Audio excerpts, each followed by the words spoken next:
Good morning, traders. It is Sunday morning, February 25th, and it's time for the weekly video. I've got a lot of information that I'm going to be covering today, so please stick with me. I know you're going to learn a lot. I start each one of these videos off with a review of my prior picks. That's how you can gauge my performance. That's how you can gauge how effective the system is that I'm trying to teach you. So, Wednesday we did a live event. I hope you've been able to attend some of those because they are packed full of educational information. And we're answering your questions. So, chances are the questions that other people have, you also have. GRMN was the stock that I highlighted. You can see this nice gap up post earnings. Stock has been able to add to those gains. Now, to be fair, I like to have 8 to 10 trading days after the earnings announcement to let the stock settle down. If it's able to hold this gap up, and if it's able to prove to me that buyers are still interested and still engaged, then it tells me that this is a legitimate move, that they've been able to keep profit takers at bay, and that they are working off the supply. Because when you get a gap up like this, there are going to be some profit takers who bought the stock down here or perhaps down here. They're looking to lighten the load. So we want to work off that supply, and then we want to continue to inch higher. That type of price action tells us that this news that came out, this earnings news, was really good. And longer term asset managers are looking to accumulate shares. I loved this little breakout through this downward sloping trend line. I love the fact that it's above all the major moving averages. I love the fact that it's above AVWAP-E. Right here you can see how AVWAP-E is just starting out now since it just released earnings. This is a major horizontal breakout. I like Garmin, so I'm going to be looking, if I get a little bit more proof that this gap up is going to hold, then yes, selling a 130, 125 bullish put spread for a $1 credit inside of a month, ideally. I don't like to go out much further than that because I want to take advantage of accelerated time premium decay. So the closer in to expiration we can be, the better. So that would be a really nice spread. So give it a little bit of time. Watch to see what the stock does this week. See how it reacts to a negative market. So if you have a market down day, you want to see the stock holding this AVWAP-E. If it's able to do that, that'll be another sign that buyers are still looking to enter that stock. VKTX, that was a stock that I gave you last Sunday. So let's take a look and see how it's doing. Actually, I gave you that trade Monday. Monday was a legal holiday, and you can see that is the price action that we got last Friday. This week, the stock has been able to move higher marginally. So it closed Friday at 36.20, and it closed last week at about 35.66. So let me make sure I've got that right, because it looks like it's been able to move higher. But it's right about where it was. It's continuing to add to its gains. I do like the price action. It is creeping higher. The long tails and long wicks tell you that this stock does move around. It's fairly choppy. It's one that is just going to grind and float higher. So it looks okay. Looks like the move is still intact. We want half of this long green candle preserved. So you can see how it's tested that level a couple of times. As long as it's able to preserve that, I would just stay long. The stock does not have very liquid options. So, and it is a biotech. So if you get a nice long green candle higher, I'd be taking profits on it. You're going to have a decent gain on it. So let's take a look at what the market is doing and get our bearings. The market drives all of our decisions. And right now I'm writing an article on confidence and context. How does the context of the current market give us confidence, staying power in the position? because we're always worried that we're on the wrong side of the trade, or that, oh my gosh, I'm making so much money, the market's just going to roll over and play dead, and then I'm going to lose all the money that I've made so far in the trade. So don't be greedy. Pigs get slaughtered. I mean, these are the thoughts that you're taught, and these are the thoughts that go through your mind when you've got a really nice run. So if we take a look at what's transpired since October, we had this big sell-off in October. We're positioning ourselves on the long side once we had this technical breakout here to the upside. Plus, we could tell from the price action on the way down that this is a pretty wimpy decline. So we had all of our longs lined up, and then we get this nice release through all the major moving averages, downward sloping trend line. Everything looks great. So we get long in here, and now we're starting to make a lot of money on our long position. So we start getting a little nervous. Well, what keeps us confident and what keeps us in the position is knowing that all the way up here, we hardly had any red candles. That is a sign that buyers are super engaged. They are putting long-term money to work. And that's why every little dip gets gobbled up, gobbled up, gobbled up. And you don't have but a couple of red candles. And as soon as you get a red candle, what happens? Boom, green candle. I get another little test here. Boom, green candle, and off to the races. That is what buying pressure looks like. And so you have these nice, tight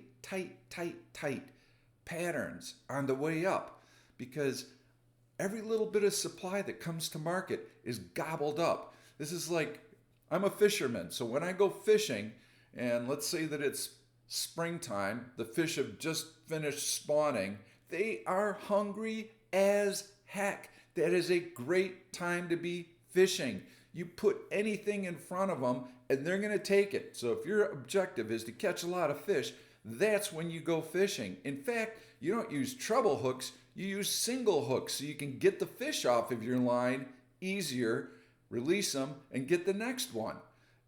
It's a feeding frenzy. And that's what this type of price action looks like. This is when, as a trader, you know conditions, they don't get any better than this. You have to be aggressive and you have to stay long. And you don't worry that, oh my God, the market's going to roll over and I'm going to lose everything I made. And those are the thoughts that are running through your mind. And I can tell you, at the start of the year, this is exactly what happened. I wrote an article, I said stay long, expect that we're going to get a tiny little dip, it's going to be brief and shallow, and then boom, we're going to go right back up. And so this is the little dip that we get, and what I start hearing and what I start reading, and yes, I do go into the Discord and I kind of get a feel for what people are saying. I don't know, this looks awful bad. I think we're just going to roll over. People are going to take profits after a big run like this. The headlines are really bearish. I don't know. The Fed's not going to ease for quite a while.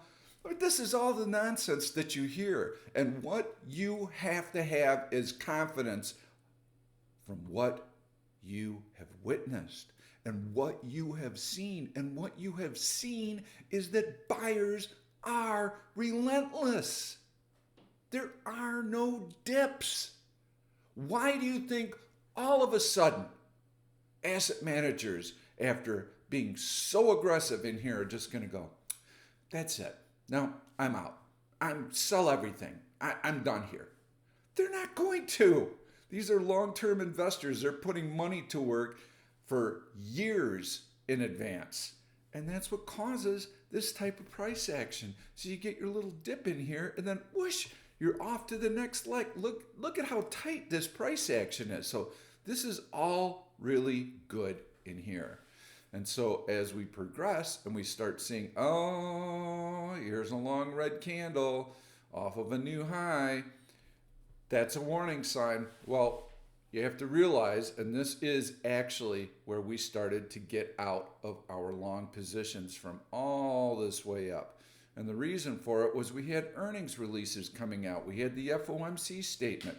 We had the jobs report. All of those were potential, not spoilers for the market, but definitely speed bumps. So, yeah, okay, in here we've had a fantastic run.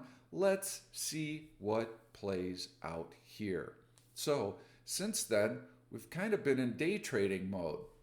And I still like being in day trading mode because you'll see that we've got some fairly loose price action. Ah, geez, here's another term I got to learn.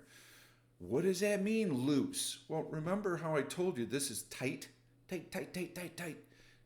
Can't sell it off at all. Just buy, buy, buy, buy, buy, buy, buy. Well, now it's like, yeah, we've got a little dip. Okay, we got a rally. Oh, there's another dip. Now we got a little bounce. Oh, now we got a little dip. Oh, now we got a little bounce. It's starting to loosen up. And as that price action starts to loosen up, to me, it's a sign. Let's use another sports analogy. You're a race car driver. You take your foot off the gas when you're coming into a turn.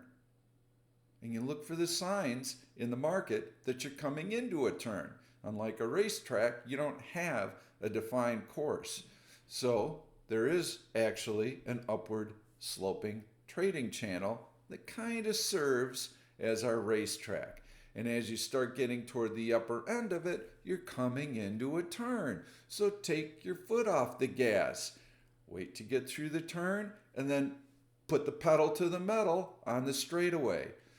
We're not to that point right now, and what we need to be careful of right now is this price action is getting a little bit loose up in here.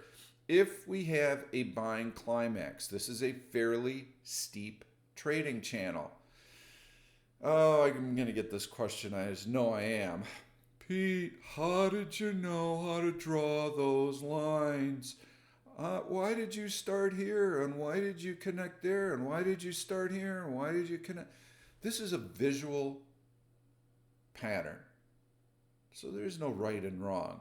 If you see some points where you can connect highs and it forms a nice upward sloping trend line with some touches along the way, okay, it's legitimate.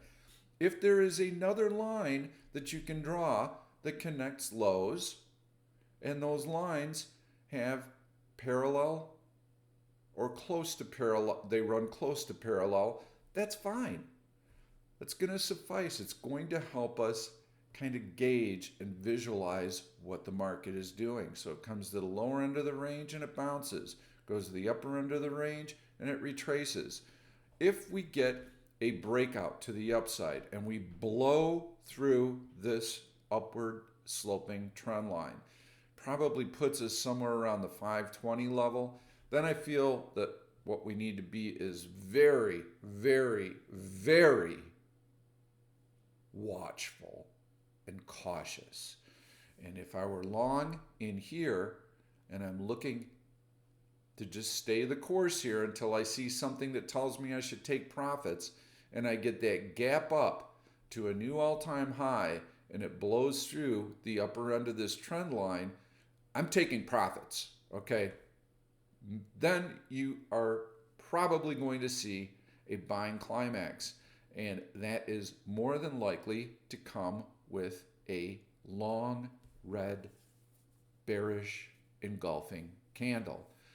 That breakout could actually reverse and turn into a bearish hammer. That would also be a sign of resistance. That would be a sign that for your longs, you need to head to the exits. So we've already been sidelined here, but we're catching lots of great upward movement just simply day trading. So I still feel that we're going to be able to catch any remaining upside day trading. So for those of you who are longer term swing traders who are still long, okay, you've kind of weathered this storm where we got out with the FOMC statement and all the earnings announcements. So you've weathered that, but now you can start to see this loose type of price action. The only way that you can stay long is to know that you've got this nice upward sloping trend line and that this rally is going to end with a bang.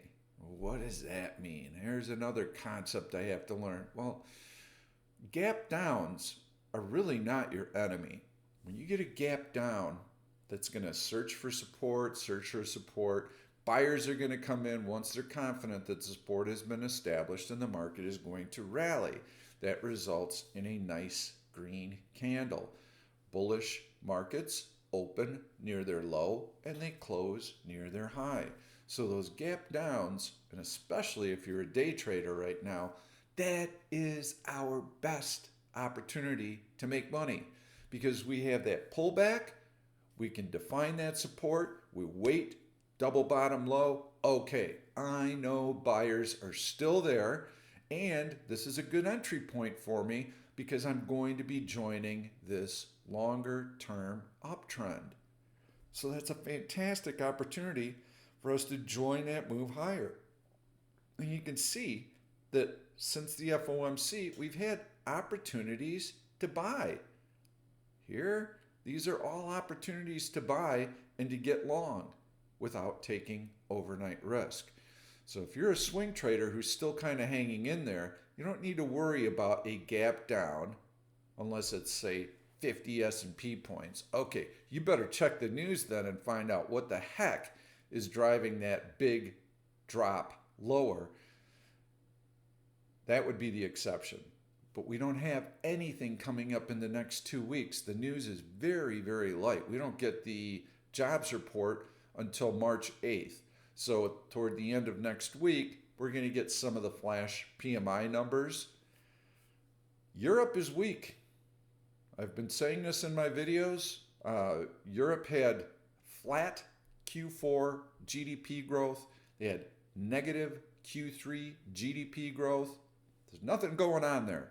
China is in dire straits. China kind of worries me, to be quite honest, but they've been on my radar for about 18 months. Conditions there are deteriorating. I'm not going to go into a long dissertation on China. Just know that their build out has become very, very frothy. Lots of possible credit issues there, but we don't need to worry about that, okay? If you read those headlines, you would not have participated in any of the rally that we've had since last year because you would have been freaked out and worried about, oh my God, what if China fails? What if China has a credit crisis and a meltdown? That's the same kind of thinking that would have kept you out of the market back in 2020 when the market continued to march higher. If you're reading about China and their virus woes, then you would have missed a good chunk of that move. So you wait until you have those technical breakdowns. Wait for the event to manifest. Wait for the breakdown. There's going to be lots of opportunity for us to evaluate the news, to read the news, and it probably is going to take time before it even hits the U.S. market. But when it does, if it does, when it does, it's going to hit. I don't know if it's going to be in the next 6 months, the next year, the next 2 years, but things there are deteriorating pretty rapidly, and they're in a deflationary environment. The PBOC is easing. You've got property development companies who are failing.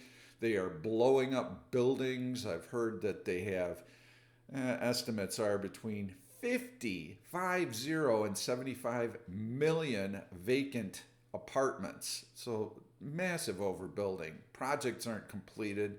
So it's a good thing to be aware of and have in the back of your mind that the second largest economy in the world is in trouble. Youth unemployment, they stopped publishing it. It was somewhere around the 25% range. And most of these youngsters have not only college degrees, but master's degrees. So kind of a scary situation over there. Doesn't matter. We follow price. And price is what tells us to be long or short, and everything else we ignore. So for right now, we got this nice trading channel. We are aware that the price action has become a little bit loose. So we're being a little bit more cautious after a big run up, and we suspect that we might see a buying climax. And so, as a swing trader, if you've been able to weather all of this storm and you see a massive gap up through the upper end of this trend line, I would highly suggest that you take some gains. If the next day you see a bearish engulfing candle and all of those prior gains are erased, I would get out of the rest of your swing positions, because that is a tell that a market high is in, temporary market high. That is a time to get out of your swing trades. And that type of knowledge keeps you in the current trades. That's what gives you confidence. You're watching this unfold. You know that buyers are super aggressive from this really tight price action and this move higher. You know that they aren't just going to throw in the towel instantly.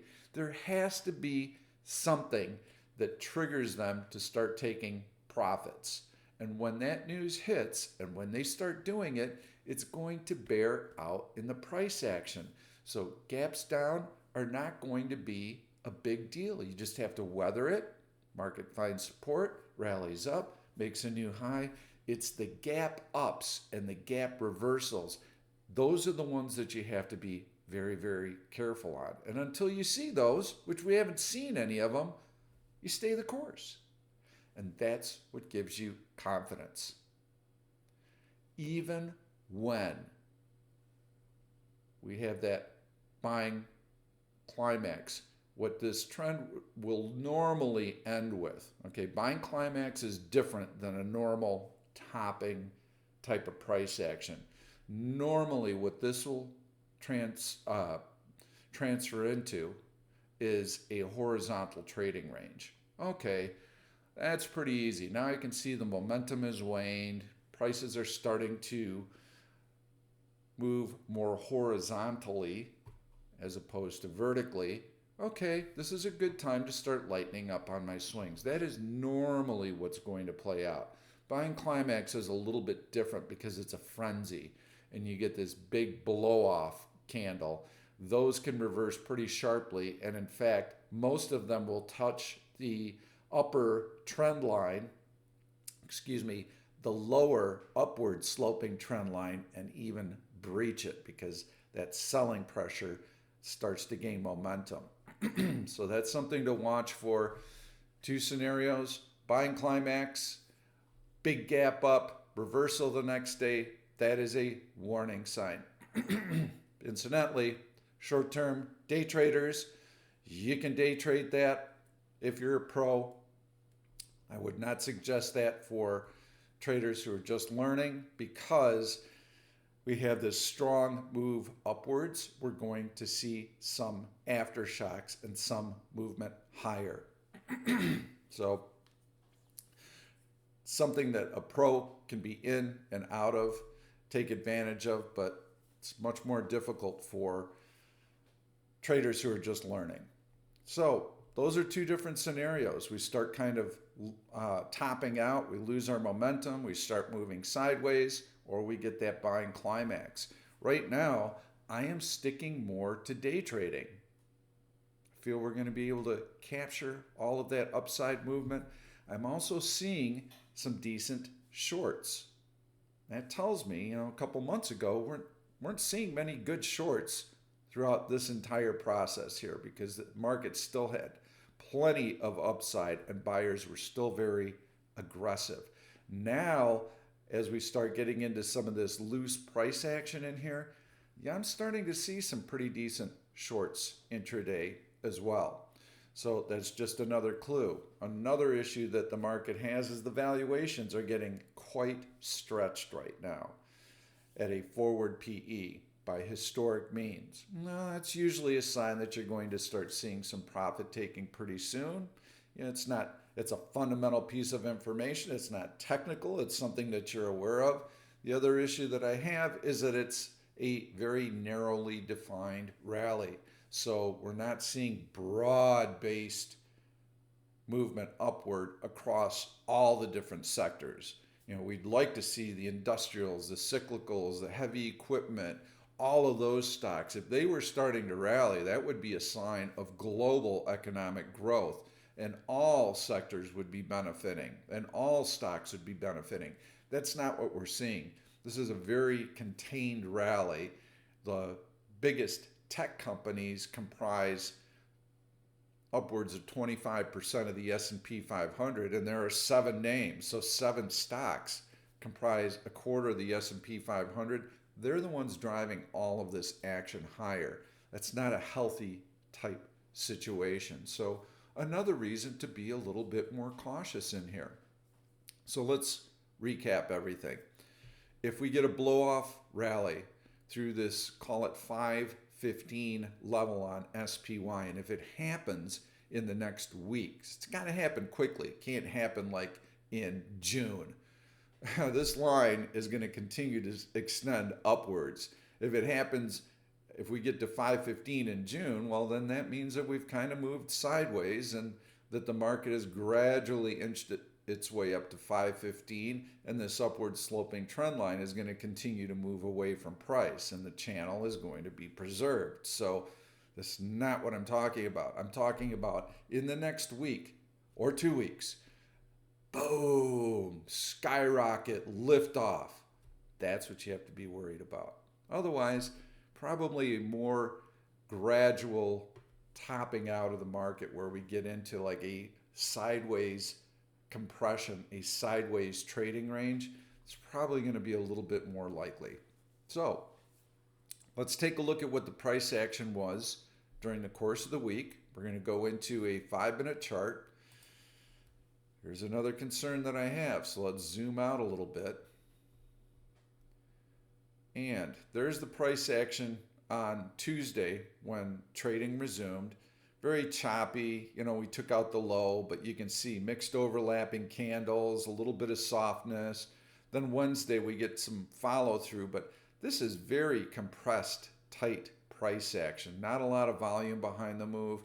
Obviously, everybody was waiting for Wednesday. We had the FOMC minutes, which really didn't give us any new information apart from the fact that the Fed is not going to cut rates until June at the earliest. Powell's been hinting towards July, and the ECB came out this week and said, we're not going to cut rates. The Fed is probably going to cut before we're ready to. Okay, well, that's also pretty dang hawkish, so don't expect any kind of rate cuts. So, Nvidia. Oh boy. They posted a great number. Stock rallied like mad. Largest one-day market cap increase ever. So the market rallies with it along with a lot of tech stocks. Here's one of the problems. Yes, Nvidia is making a ton of money. They have 80% market share in those AI chips, and that's likely to continue for a year or two until all the other manufacturers catch up. AMD is probably the closest in the race. My point is that AI play is very concentrated to Nvidia. As far as Google and Amazon and Microsoft, who knows what AI is going to do? Who knows how we're going to make money on AI? We don't know that yet. Yes, the potential is extreme, but how are they going to monetize it? We don't know any of that right now. So those stocks are just kind of following the theme higher. And then you've got a whole slew of other tech companies who've also been lifted up by this news because the tech sector in general is moving higher. It does remind me a bit of the dot-com scenario. I don't want to say dot-com bubble because I don't think this is a bubble like that. It's not even remotely close to that right now. But the point I'm trying to make is that if you just put dot-com behind your company name back in 1998, your stock was going to go up 20%. It didn't even matter what you did. As long as you're involved in online commerce, your stock was going to rally just because you put .com behind your name. Right now, if you put AI, yeah, we're working on AI. Oh, there goes the stock. You're getting that type of lift off, but it's not at the frothy levels that I've witnessed previously, but it is very concentrated. And that also leads me to believe that the market rally is not that strong. It's going to take time for all of this news to kind of settle down, that we're going to start to see a slowdown in the momentum of the rally. And so Friday, you can see we get this gap up, and then the market pulls back, it fills in the gap, and then it just sits. Where'd all the buyers go? Why aren't they in scooping this fantastic news? Well, in part, when you have a big market rally the previous day and you come into trade, you can expect that the trading is going to be very lackluster. You don't typically see two back-to-back go-go big market days with long green candles stacked. The exception to that is when you're coming out of a deep low like that. Okay, then you can see back-to-back stacked green candles, or very close to each other. So we are not down here. We did not just come out of a deep trough. We are up at the upper end of this trading range. And so now to see two stacked green candles near a relative high, that would have to be just astronomical news. And you've got such a steep upward sloping trading channel that it's getting a little frothy. So be careful. Try and stick to day trading. You can do some swing trading. If you've been long some swings, be watchful of that blow off climax. Otherwise, stick with bullish put spreads. Watch for the market to kind of start leveling off, not necessarily crack down. There's no news to suggest that. So I'm going to get into the final point. For the next week, 2 weeks, I don't see any spoilers. That's because there's not any big news. And to flush traders out, you would need something material. Something material has changed. So next week when we come back, they are going to have to resolve the budget. You know, politicians wait till the last minute, then they kick the can down the road. They're probably going to reach an agreement before we have a government shutdown. So, that's a little bit of a wrinkle of news, but the market has largely discounted that news. So could it be the one that creates a big market decline? Probably not, because it's going to get resolved. So what I'm going to be looking for this week is I'm going to show you some bullish put spreads that I think are relatively attractive. And then I'm also going to show you a WATM trade. This is a strategy that Dave Wise in our chat room had conceived many years ago. I'm not going to get into the details of exactly how it works and why it works. I'm just going to show you some trading setups, people that are members of OneOption. It's been written about extensively. You can find that information, and we trade them fairly often. So I'm just going to show you a couple of those setups. So let's quickly flip through the green royal flush search, and let's take a look for some stocks that are setting up. Carvana earnings announcement on Friday, big gap up, actually Thursday after the close. Okay, very choppy stock. I'm not that interested in that. Maybe after a week, if it's able to hold this breakout, 2 weeks, there might be a bullish put spread that I can sell on that. SQ, big gap up, horizontal resistance, can't quite get through that resistance after earnings. Nice compression here. Let's see how much of that gap it can fill. Still needs time. Costco, retailers are going to be announcing earnings, and you can see they announce on the 7th of March. Retailers over the course of the next week to 2 weeks are going to be posting numbers. I think Q4 is going to be good. I think the consumer was spending money. All numbers bear that out for the holiday season, but I think that the start of the year is going to be a little bit soft, and we started to see that in retail sales numbers. Nvidia, okay, here you can see this stock is absolutely lifting off. I'm not too concerned that Nvidia is just going to roll over and play dead. There are too many analysts who are bullish on the stock. It's going to need time. Give it 8 days. There might be some bullish put spreads that you can sell. They are definitely making a lot of money, and there's an incredible amount of potential for the company. So I wouldn't buy it here. I'd wait those 8 days. If you look at the earnings announcement here, this had come after a big run previously. The stock needed time to digest those earnings. Same thing here. It took time. So give it the time. I can even go back.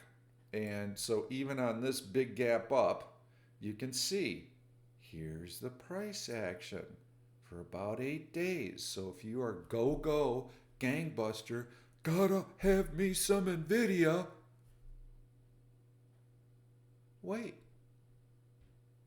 No reason for you to rush in and buy it. There's going to be some supply of stock.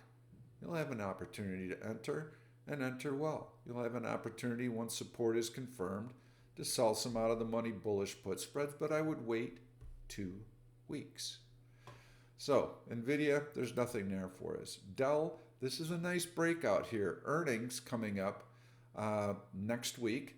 So there's not much of a play there because earnings are coming up on the 29th. So nice breakout though. After compression, if it weren't earnings related, I'd say, yeah, let's get long some Dell. It looks really good to me. LOW, okay, starting to inch its way higher. It's not a bad stock. I don't have anything negative to say about this play. We could see earnings next week, so I guess that is kind of a negative. So there's no play for us there. McDonald's. Kind of sideways. This is a nice little rally. You get your earnings drop, okay? Stock is able to start filling in that earnings gap. Okay, this is pretty nice price action. I've got some support right in here. I've got the 50-day moving average. I've got AVWAP-E. I have some horizontal support right around this level here.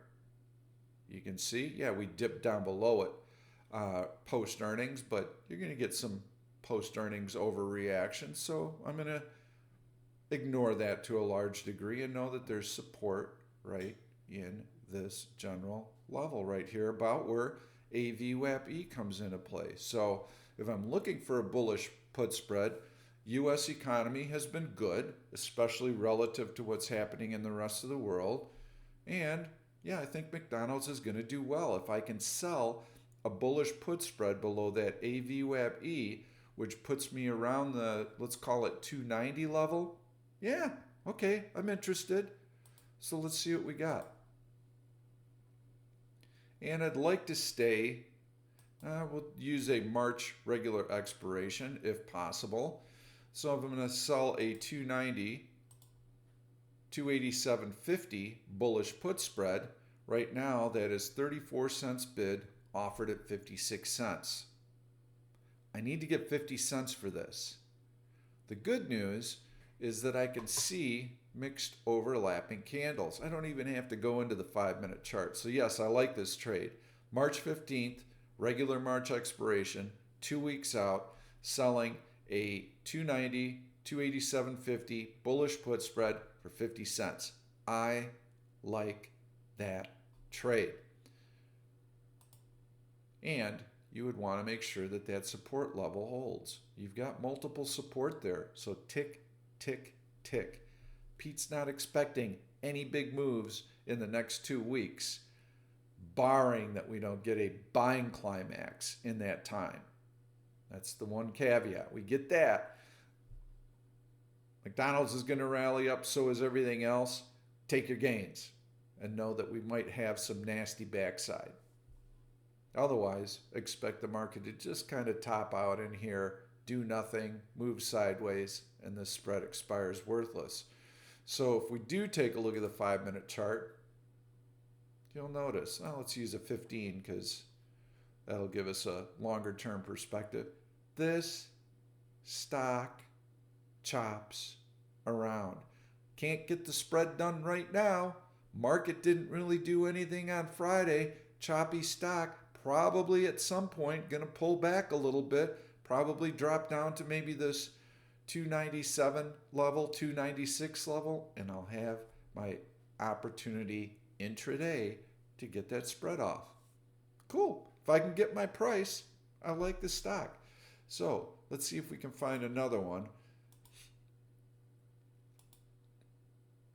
Okay, this is a good example. I told you I was going to give you a bunch of lessons. I guess I just feel like recording. I'm in a alert mood right now. So this is a parabolic rally. All along the way, I want to take gains. I want to take gains. I want to take gains. I want to take gains. Oh my God, they're getting really good. Now I'm just being a pig. You don't know how high these moves can go. So you would have been tempted here.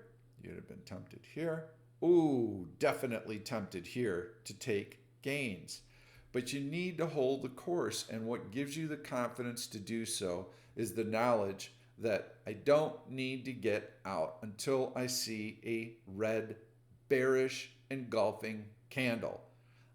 When I get a parabolic move like that, that's my warning sign. Get the hell out now. Until then, without that bearish engulfing candle, every little dip is a buying opportunity and buyers come in. So would I be buying GE here? No, absolutely not. Get that long, bearish engulfing candle. Stock gaps up to a new high and it closes below the prior day's open. That's your bearish engulfing candle. That is your sign to get out and take gains. Until then, you ride it higher knowing that that is the sign you're looking for. So GE, I wouldn't touch it here. When I wouldn't touch, I've given you an explanation of why I don't like China right now. Win gets the majority of its revenues from China. This is a nice move higher. Stock usually pretty choppy. ABBV. Yeah, you could be long it on a swing basis, but you want to make sure that it holds that AVWAP-E. 174 would be my stop on it. So given that it's drifting higher, there could be a play in there for you. Not my favorite mixed overlapping candles. It's okay. I just feel like we can find some better. So let me continue to go down. JPM getting a little overextended, but again, you're just kind of riding the move at this point, waiting to see if you get a long red candle. This is almost a bearish hammer off of a new high. So yeah, I would want to make sure that this is quickly erased and that the stock is able to get above the high from Friday. And if so, then yes, it could continue to march higher. So as I continue to go down, Abbott's a nice looking stock. I like this breakout here through horizontal resistance. This is a compression, selling the 115 bullish put spread below this breakout. That would make sense to me. Stock could come back and check that breakout and then move higher. So if we're not expecting much in the way of news over the course of the next couple of weeks, we could take a look at what that 115, 112.50 bullish put spread would go for. And not much. The 115s are at 43 cents. So you're not going to get much of a credit there. You could try and go out a little bit further in time, but even there, the 115 puts are at 71 cents. Abbott does not have a lot of option implied volatility, so the option premiums are relatively cheap. If I were more bullish on the market overall, and if I felt that there was a good chance for it to continue to march higher, then buying an in-the-money, a deep in-the-money call with lots of time till expiration, obviously beyond that April 17th earnings date. Yes, so buying like a 115 call deep, I would do that, but I'm not bullish enough right now to do that. PG, been choppy, Hood. I'm just going through all of them. This is a nice horizontal breakout. We're starting to add to the gains from the earnings announcement. So Hood actually looks pretty good. It's got some decent volume behind the move. Amazon, nice breakout. It's confirmed that buyers are still interested here. You can see how it gapped up with the earnings announcement from NVIDIA and all the excitement behind AI. Amazon's also going to be a little bit sensitive to the earnings announcements in the retail sector that are coming out. And yes, you could sell an out of the money bullish put spread below AVWAP-E, but it wouldn't be my favorite play. I'd kind of rather wait to see what Amazon does for maybe another week or so. I really like that McDonald's trade. I think that one sets up about the best. But I'm not going to end there because I'm going to show you another search that you can use, WATM. So this is a search that you can use within Option Stalker Pro that looks for these WATM setups. And I'm going to go through a few of them, and we're going to take a look at how it works. The principle is we're doing a diagonal spread. We are selling a front month at the money put option, and we're buying a much farther out in time put, and we're going to do that for a debit. And the goal on this trade is for the stock to basically stay right where it is. We want to have some visible lines of support, and if that support holds, we need to get through the first expiration cycle, which would be next Friday. So we're looking to sell weekly options against that longer term put. If we can do that, our chances of break even on the trade go up dramatically. And then each week, we're just looking for the stock to hold that support and move sideways. And we're looking to resell those options and resell those options and resell those options. So as the options vaporize and they expire, or we buy them back for pennies, we have an opportunity to evaluate what the market's doing and what the stock is doing. And if by chance we get this buying climax, we're suspecting that we're going to have a nasty backside to it. Well, we're long longer term puts. As long as we haven't sold anything against those puts, we're going to be in good shape. So with Pete's market analysis, Pete thinks the market's going to go sideways for the next 2 weeks because there are not any major news events coming out and we've got decent market strength. Excuse me. So we don't have to worry about the market rolling over, falling sharply. Okay, this is a good strategy to take advantage of some accelerated time premium decay. So where would I want to sell my short put? Well, I want to sell it on that AVWAP-E because that's support, and I would want to buy one down around that 120 level because that's also a horizontal support level. So if AVWAP-E fails, I'm going to be long a put so that if that decline accelerates and takes out that support, then the stock could really fall off pretty hard. You'll also see that ARM did rally a little bit with the NVIDIA news and it closed higher on Friday, but not overwhelmingly so.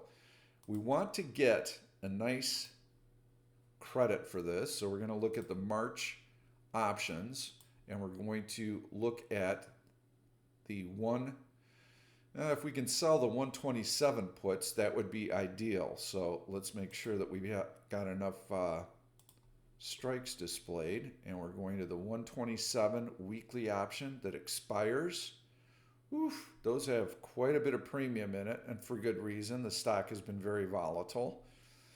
And so we can sell the 127s for $365, and now we would have to go out to the next expiration cycle since they just announced earnings.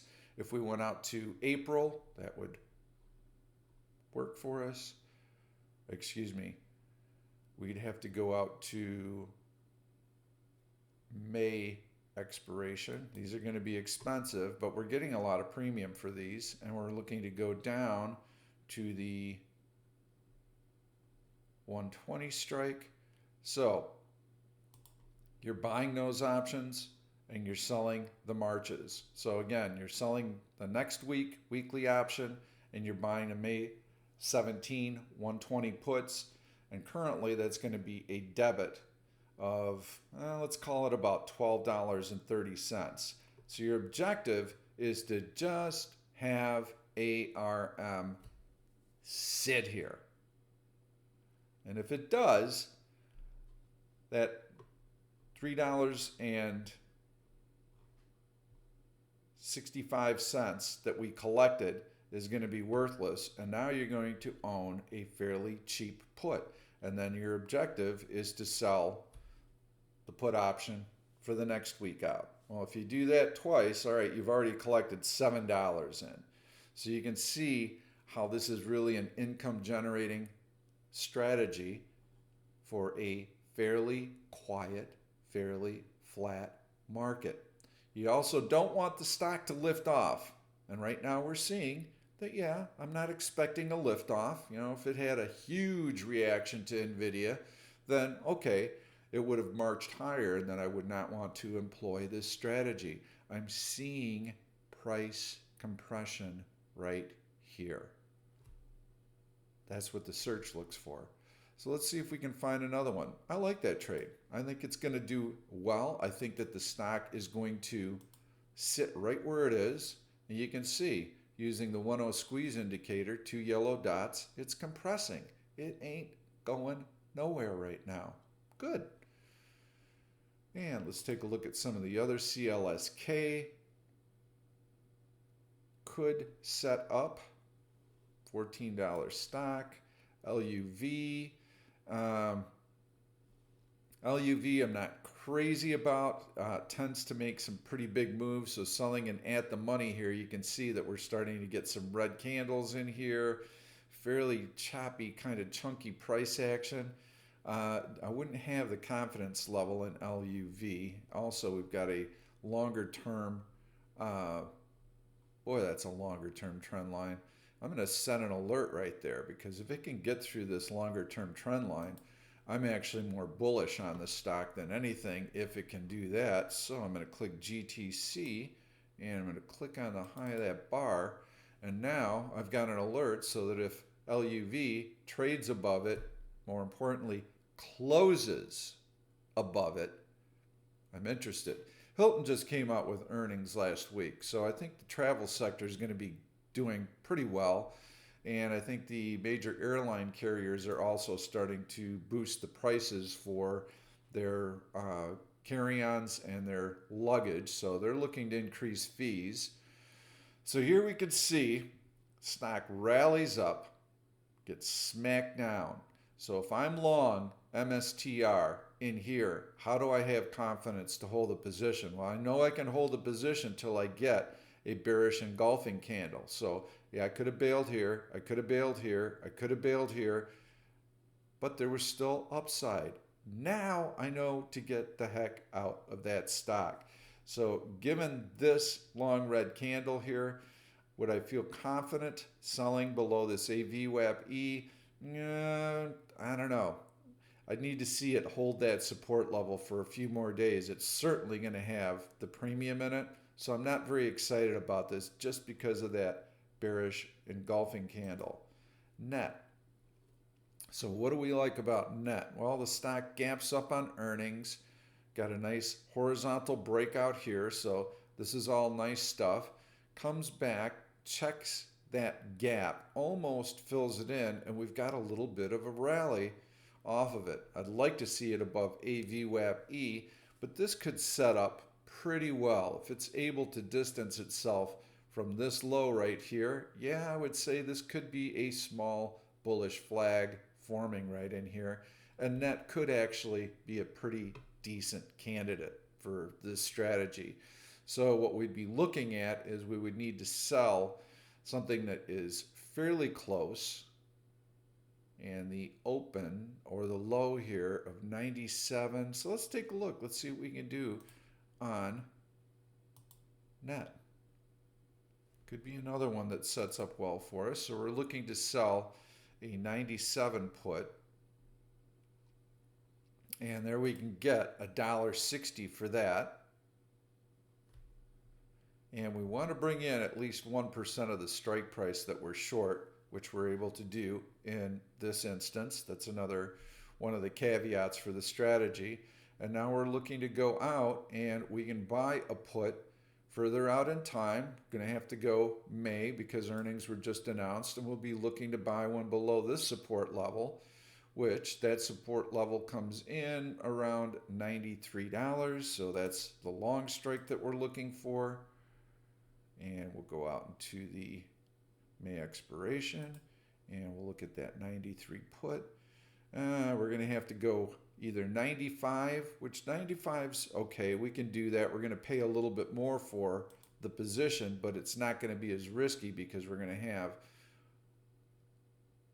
a closer to the money put option that we're selling against. So we're buying the 95 put out in May, and we're selling the $97 put that expires next Friday. And that we can do for a debit of, let's say $6.20. Yeah, I like that trade. And so again, the premise for the trade is stock had good earnings announcement. It came back, it checked the gap, it held. It's been able to move higher this week with NVIDIA earnings. So all we are expecting in a dull, boring, sideways, flat market with no scheduled news events is for the stock to just kind of hold its own and let those $97 puts expire worthless. Then that's going to defray our cost on those May 17 puts, and then we'll look to do that again. So we evaluate every Friday. We see what the stock did and what the market did. And if our expectations were wrong and the stock starts to lose its relative strength and starts to come back down and it's testing that $97 level, well, we know that we do have the position protected with the 95s. So those are also going to move up in value. So it's not like a super, super risky position. In fact, what we prefer not to have happen is the stock really just zoom higher. I don't see that happening either. I see everything staying very stable right now. And then you continue to write against that longer term put option and take advantage of accelerated time premium decay. So I believe that selling bullish put spreads is good here as long as you're finding stocks that haven't moved too far, too fast. Also doing the WATM strategy, that makes sense right here. I've given you some really nice candidates. The only thing you gotta be really careful of and pay attention, swing traders, is a long green candle this week through the upper end of this upward sloping trading channel. Because if we get that and you get a monster gap up that turns into a gap reversal, ding, ding, ding, ding, ding, ding, warning sign, warning sign, warning sign, probably have reached a short-term market top. You get that long green candle, finishes on its high, the next day you get a bearish engulf, warning sign, get out of your long positions. We're probably going to have a few weeks worth of selling pressure and test the lower upward sloping trend line. If I had to put a probability on it, I'd say maybe a 20% chance of that playing out. 80% chance we just move sideways for the next couple weeks. And that's what I'm going to be leaning on. That's where my confidence is. So I'm not going gangbuster with my bullish long swing trades.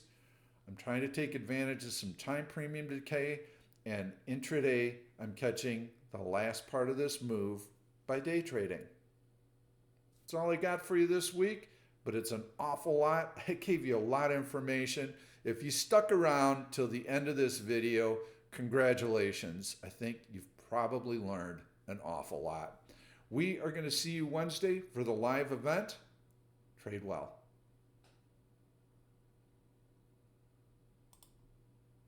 Thank you for watching this YouTube video. I'm Pete Stolzers, and I'm going to keep the trade ideas coming along with lots of education. So make sure to subscribe to the channel and please turn on your notifications so that you never miss another trade. If you like the content, please give it a thumbs up. I've loaded 2 other videos that I think you're really going to enjoy. Stay tuned. We'll see you soon.